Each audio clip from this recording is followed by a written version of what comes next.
você que vai garantir que eu possa expressar sempre a minha opinião com base na verdade. Você pode entrar em www.paulofigueiredoshow.com/apoie, o link está aqui na descrição, e além de conhecer o meu site, que está muito legal, tem todas as notícias, artigos que você precisa ver, etc. Todas as minhas redes sociais estão lá. Tem duas formas de apoio. Uma baratinha, $7 por mês, que com o cupom de desconto que está aqui na descrição fica 5 por mês. Mas esses, os que estão prosperando, que Deus abençoou, que viajam, que compram carrão, que estão com relógio de marca, esses eu convido a se tornarem não só meus apoiadores, mas meus patronos Gold. $49,99 por mês ou $41 no plano anual. E aí você vai ser realmente meu patrono e vai ter um grande peso em apoiar o que eu faço. Eu já falei que do qual eu quero distância, né? O conservadorismo dos costumes, das moças que tem que estar com aqueles vestidinhos como se estivesse em 1950, um conservadorismo nostálgico, do qual eu quero distância. Então a menina do Rock Tour, ela conseguiu irritar não só a esquerda, né? No meio do Pride Month, ela dominou a internet, como ela conseguiu irritar as feministas, ela conseguiu irritar o pessoal do Pride Month, sem dúvida nenhuma, as feministas, o Pride Month conseguiu irritar um monte de gente e ainda irritou os conservadores puritanos. Então, parabéns para a menina do Rock Tour, que uniu os homens do país inteiro. Eu só fiquei prestando atenção nela nesses dias de febre, pessoal compartilhando no chat. #Rock Tour. Rock Tour. A menina está vendendo. Isso não tá, obviamente, não está no script do programa. A menina está vendendo boné já, tem foto dela autografando. Se você for na Amazon dos Estados Unidos, já tem mais de 7 páginas de itens do Rock Tour para vender. Então, realmente foi um fenômeno que conseguiu irritar absolutamente todo mundo, então tem o meu respeito. Mas, tirando a menina do Rock Tour, se tem uma coisa que está me dando um enorme gosto de ver na internet, é justamente a mídia sentando o pau no Alexandre de Moraes. A mídia está sentando o pau no Alexandre de Moraes sem dó, e eu quero ilustrar aqui com alguns exemplos do que eu estou falando. Então, você vê aqui, ó, essa Folha de São Paulo, só para eu vou dar alguns exemplos aqui. Hoje é 23 de junho. Censura não é bagunça. Se o STF pretende manter sua cruzada contra a liberdade de expressão, que ao menos haja como profissional. É uma correção aqui, né? Porque o texto original era se o STF manter a sua cruzada, e aí a conjugação se mantiver, né, a sua cruzada contra a liberdade de expressão, que ao menos haja como profissional. Essa eu vou comentar aqui um pouco só sobre cada uma delas. Essa é da Lígia Maria, mestre em jornalismo, ai meu Deus, pela Universidade Federal de Santa Catarina e doutora em comunicação e semiótica pela PUC São Paulo. Você imagina se essas pessoas estão começando a falar, se uma doutora em jornalismo, mestre em jornalismo, doutora em comunicação e semiótica da PUC de São Paulo, está começando, na Folha de São Paulo, está começando a sentar o pau no Alexandre, você está vendo que a coisa está mudando de figura, né? Aqui, ó, como qualquer outro profissional, um censor tem a obrigação de seguir os princípios básicos para exercer com eficiência sua nobre função. Nobre função. Eu espero que tenha sarcasmo aqui. O mínimo que se espera dele é que analise o material a ser mantido longe dos olhos e ouvidos da população. Um censor que não vê o filme antes de vetá-lo é como um cozinheiro que não prova a comida que prepara. Não é. Claro que não é. Quem escreve uma estupidez dessa? Temos censores amadores no Brasil. Em 2022, o TSE proibiu a exibição de um documentário a que nenhum dos membros da corte assistiu. Mediunidade, telepatia, nunca saberemos. Na semana passada, o ministro Alexandre de Moraes, do Supremo Tribunal Federal, mandou tirar do ar as reportagens da Folha. O motivo alegado foi que a Justiça havia arquivado o caso em 2015, a gente tratou isso no programa. Aí ela fala assim, o problema é que o magistrado da corte mais alta esqueceu de avaliar o material que censurou. O problema não é a censura, o problema é que ele esqueceu de avaliar. E ela diz, censura não é bagunça. Se o Supremo pretende manter sua cruzada contra a liberdade de expressão, em vigor desde que Moraes determinou que a revista Cruzoé retirasse do ar uma reportagem sobre o seu colega ministro Dias Toffoli em 2019, precisa dar um exemplo. Seu modus operandi, suas decisões refletem nas comarcas do país. O que é interessante, é claro que há um problema de dissonância cognitiva aqui no texto, ou então uma ironia fantástica que eu não consegui captar, mas é que ela fala, não, tem uma cruzada contra a liberdade de expressão, ela pode acontecer. Esse é o ponto. Né? Mas está uma bagunça. Então o texto tem dois componentes importantes. O primeiro é o reconhecimento de que há uma cruzada contra a liberdade de expressão e censura. O segundo que é uma bagunça, é uma crítica explícita, aliás, ao Supremo Tribunal Federal e ao Alexandre de Moraes. Esse é só um exemplo, eu vou partir para outro exemplo aqui. Essa do dia 22, essa também do dia 23. Suspensão de perfis por Moraes vira caixa preta com sigilo e exclusão de PF e PGR. Com ordens mantidas em segredo, somente o ministro sabe o total de contas derrubadas em seus inquéritos. Essa é a reportagem do Matheus Teixeira, também pela Folha de São Paulo. E eu, como sempre, peço desculpas aqui. Eu só abro o site de Folha de São Paulo, etc., quando eu preciso ilustrar o que está acontecendo na grande mídia, na velha mídia. Normalmente eu não exponho vocês, até por uma questão de saúde pública, mas eu estou tendo que expor aqui só para citar a Folha de São Paulo. Está aqui, ó, Matheus Teixeira. As decisões do ministro Moraes que não envolvem pedidos da Polícia Federal, pareceres da PGR, além do sigilo imposto em inquéritos, têm impossibilitado o acompanhamento global de quantos perfis foram suspensos por eles e por quais motivos. Tá aqui, o ministro recuou da censura da Folha. Em alguns casos, ao longo de 5 anos de investigações comandados por ele, nem a PGR nem a PF tiveram acesso ao conteúdo antes da ordem de providência enviada às plataformas, até mesmo determinações envolvendo quebra de sigilo, como foi o meu caso. Como demonstrou a Folha, numa outra reportagem da Folha, que a gente pode até abrir aqui, porque é uma reportagem mais antiga, da Folha de 18 de abril, né? Ou seja, a Folha já estava começando a criticar o Supremo Tribunal Federal, o ministro também derrubou perfis e conteúdos apenas com base no relatório da Assessoria Especial de Desinformação. A reportagem é extensa. Eu não vou ler toda aqui no ar, mas é uma reportagem extensa falando sobre as ilegalidades das ações do STF dentro da Folha de São Paulo. Se você não leu, o Estadão fez um novo editorial do jornal Opinião do Estadão neste domingo, dia 22, intitulado Ânimo Censório. Espanta a facilidade com que o STF suspende a liberdade de expressão, chegando às raias do absurdo. Até os entreveros conjugais de um deputado tornaram-se risco às instituições. E o Estadão está mencionando aquilo que a gente tratou longamente na semana passada, no último Paulo Figueiredo Show. Mas veja, trechos aqui, né? O caso encor a censura imposta por Moraes em 2019, na reportagem da revista Cruzoé, que eu mencionei aqui. Foi no âmbito desses inquéritos. Essa parte é importante, ele fala aqui, ó. Na ocasião, Moraes também recuou, mas esses inquéritos intermináveis, elásticos e secretos já correm há 5 anos e a sociedade ainda não sabe quem supostamente ameaça as instituições, como são articuladas essas ameaças, nem os seus propósitos, mas eles têm servido de pretexto para toda sorte de intimidação e arbitrariedade.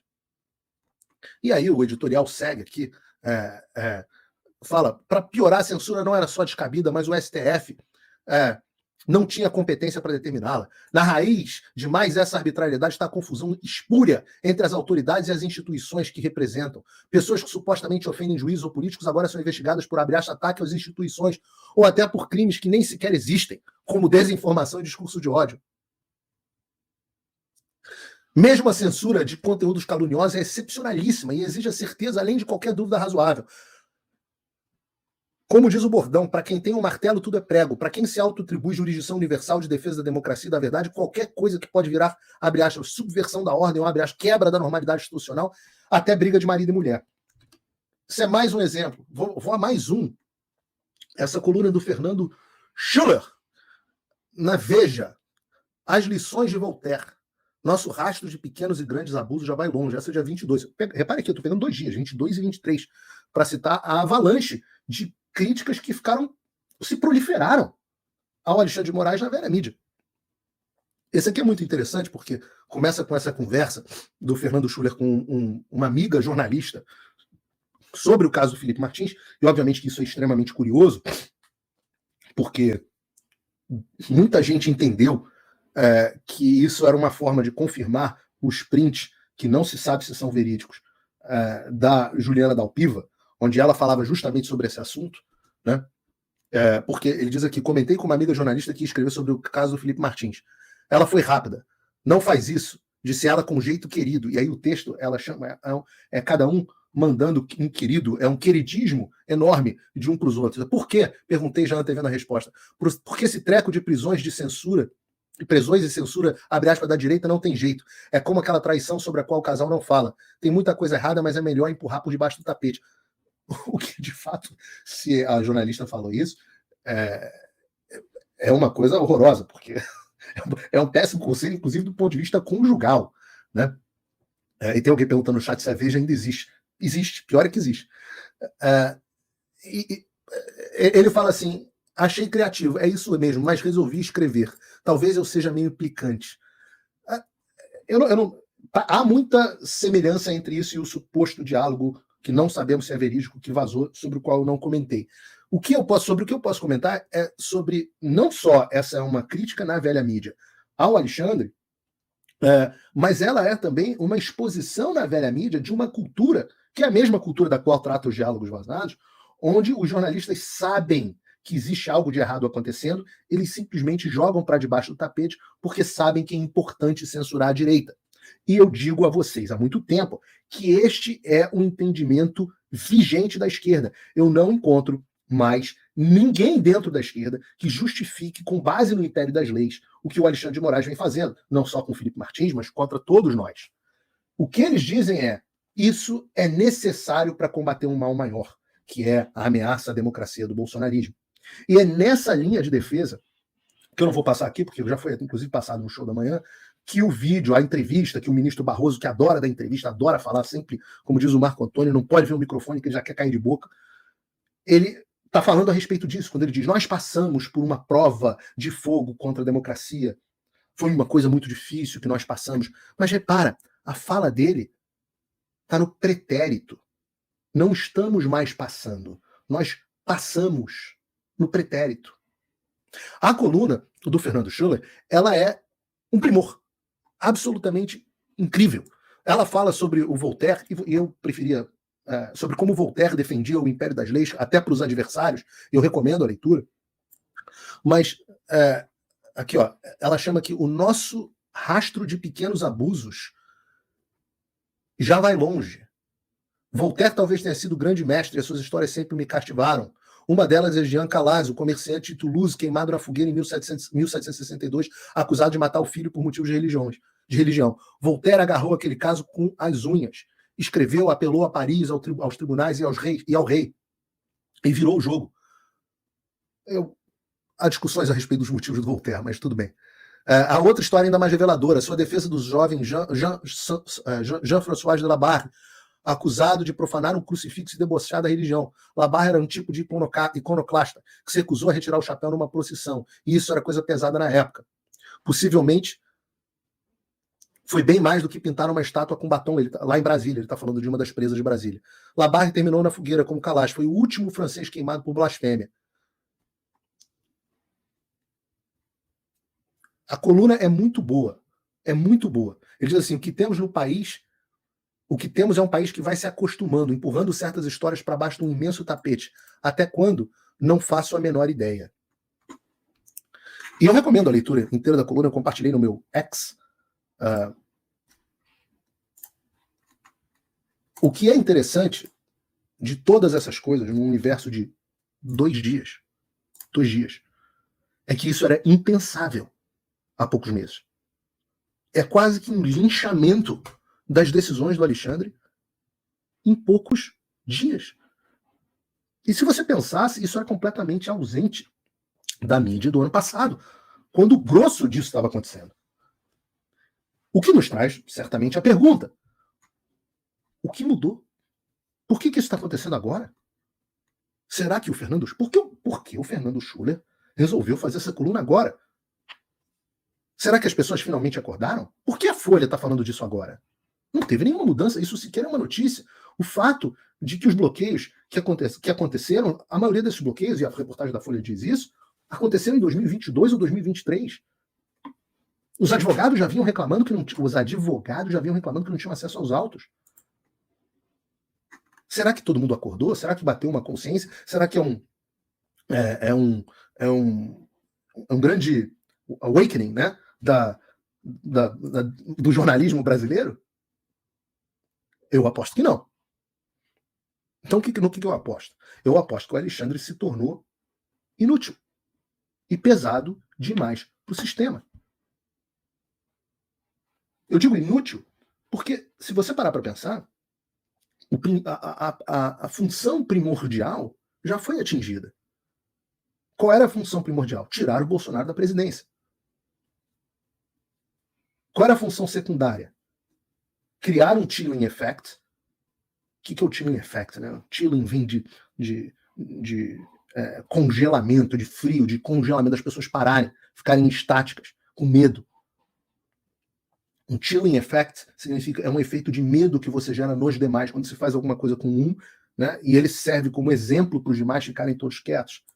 Sabe a quantidade de empresários que têm medo de doar para qualquer causa de direita porque tem medo de ser alvo do Alexandre. E eu não estou eximindo aqui esses homens da covardia que um ato desses representa. Mas ele foi alcançado através do objetivo, através das ações, por exemplo, do Alexandre de Moraes prendendo aquelas... prendendo não, busca e apreensão, bloqueio de conta daqueles empresários, colocando aqueles empresários com base em print de grupo de WhatsApp dos mesmos jornais, dos mesmos grupos de mídia. Se não me engano, inclusive, foi literalmente do mesmo. Eu acho que a reportagem tinha sido de alguém do UOL, do qual faz parte a Folha, que serviu como origem. Não me lembro mais, talvez Piauí, alguém assim. Vocês me corrijam aí no chat. Gerou chilling effect. As pessoas já têm medo de falar. 60 e poucos por cento, 62% dos brasileiros têm medo de manifestar suas opiniões na internet. O objetivo já foi alcançado. O Bolsonaro, certamente está lá, quieto, no canto dele, com medo de sequer falar em manifestação. O objetivo foi alcançado. Então a utilidade do Alexandre se torna menor. E essas pessoas só fazem conta com relação ao custo-benefício. O benefício caiu. E o custo? Ora, o custo disparou.